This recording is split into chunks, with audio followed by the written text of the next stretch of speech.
તમને ખાલી લોકેશન યાદ કરી દઉં. હું વિરલ વસાવા, મામલતદાર વાગરા. હાલ વિઝન પ્રોડક્ટ પ્રાઇવેટ લિમિટેડ વાવ ગામ પાસે એ કંપની આવેલી છે અને કંપનીમાં બેઝિકલી સોલ્વન્ટ જે એમના અંડરગ્રાઉન્ડ સ્ટોરેજ હતો અને વેરહાઉસમાં તેમાં આગ લાગવાની ઘટના બની છે અને એ આગને ઓલવવા માટેના હાલ આપણે પ્રયત્ન કરી રહેલા છે અને એ પ્રયત્નના ભાગરૂપે આપણે ફાયર ફાઇટરનો મેક્સિમમ ઉપયોગ કરી રહ્યા છે અને પાણીથી અને હોમ મટીરિયલથી આપણે એમને ઓલવવા માટે પરિચિત કરવા માટે પ્રયત્ન કરી રહ્યા છીએ. Okay, thank you. હા, મારું નામ Ranjitsinh Ganpatsinh Patiyar, as a HR manager છું અહીંયા. હવે અહીંયા ફાયર થયું સવારે લગભગ 4:45ની આજુબાજુ મને કોલ આવ્યો કે ભાઈ અહીંયા વેરહાઉસ છે, વેરહાઉસમાં ફાયર થયું છે. એના પછી આગ એટલી મતલબ એકદમ જ પકડી લીધી.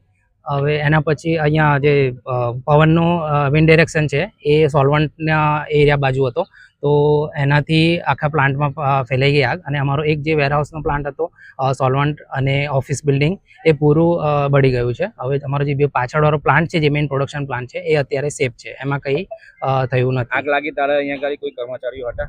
હા, અમારે જે શિફ્ટ સુપરવાઇઝર અને ઓપરેટર્સ જે નાઇટ શિફ્ટમાં હતા એ લોકો. ના, કોઈ જાનહાની છે નહીં. પ્લાન્ટ સોલ્વન્ટનો હતો તો ફાયર સેફ્ટીના કયા સાધનો આપણી પાસે? ફાયર સેફ્ટીનું મારી જોડે બધું જ હતું. ફાયરની લાઇન છે, ફોર્મના કાર્બોસ બી છે, ફાયર હાઇડ્રન્ટ, ફાયરના બોટલ બી છે. અંદાજે કેટલું નુકસાન નોંધાયું? અંદાજિત નુકસાન હું તો હમણાં નહીં જણાવી શકું કેમ કે એકવાર બધું એસેસમેન્ટ થાય એના પછી. પાર્કિંગમાં 2 ટેન્કર ને 3 બાઇક પણ એમાં કેવું હવાનું ડાયરેક્શન આ ટાઈપનું આ બાજુનું હતું ને એના લીધે આખી એની જ્વાળાઓના લીધે બહાર સુધી ફાયર આવી ગયું હતું અને ટેન્કરમાં બી ફાયર. અંડરગ્રાઉન્ડ સ્ટોરેજ હજુ બી કંટ્રોલમાં નથી? અંડરગ્રાઉન્ડ સ્ટોરેજ કંટ્રોલમાં આવી ગયું છે. એના પછી અહીંયા જે વેરહાઉસ છે એમાં જે ભરેલા બેરલ અને IBC છે એમાં અત્યારે ફાયર હજુ ચાલુ છે. એ હવે થોડો ટાઈમમાં કંટ્રોલ આવી જશે. અમે ફોર્મ ને એ બધું તો આજુબાજુની ઇન્ડસ્ટ્રીએ સારો સપોર્ટ કર્યો છે તો મળી ગયું છે. એનાથી કેટલા અંદાજે ફાયર ફાઇટર અહીં લાગે? ફાયર ફાઇટર અત્યાર સુધીમાં લગભગ 45ની આજુબાજુ ટેન્કર પાણીની યુઝ થઈ ગઈ છે. ફોર્મ બી 1000 લીટરની આજુબાજુ ફોર્મ બી યુઝ થઈ ગયું છે અને હજુ અમે બીજું મંગાવી લીધું છે. વાવગાંવ સરપંચ નિલેશ કુમાર ગોહિલ. અમારા ગામની હદમાં આવેલી વિઝન પ્રોડક્ટ કંપનીમાં લગભગ સવારે 5:00 વાગ્યાના સમયમાં આગ લાગી હતી. ગામમાં ભયનો માહોલ હતો. કંપનીને મતલબ આજુબાજુ ગામના દરેક વ્યક્તિએ કંપનીને સાથ સહકારને બધું કરેલું છે અને અમારે પોલીસ સ્ટેશને 10થી 2 લગભગ 5-6 ફોન કર્યા પણ કોઈ હરખો જવાબ નહીં, કોઈ મતલબ આવ્યા નહીં. અને એ તો મતલબ એ સારું છે કે કંપનીમાં કંઈ જાનહાનિ થઈ નહીં.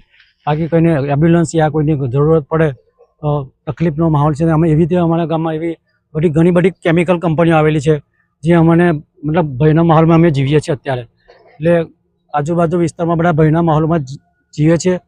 એટલે મતલબ તંત્રને કે ગમે તેને એમ કે અમે ચેતવીએ કે કંપની મતલબ અમારા ગામને જ્યારે પણ જરૂરત પડે તો તાત્કાલિક અમને સહાય કરે ને એમ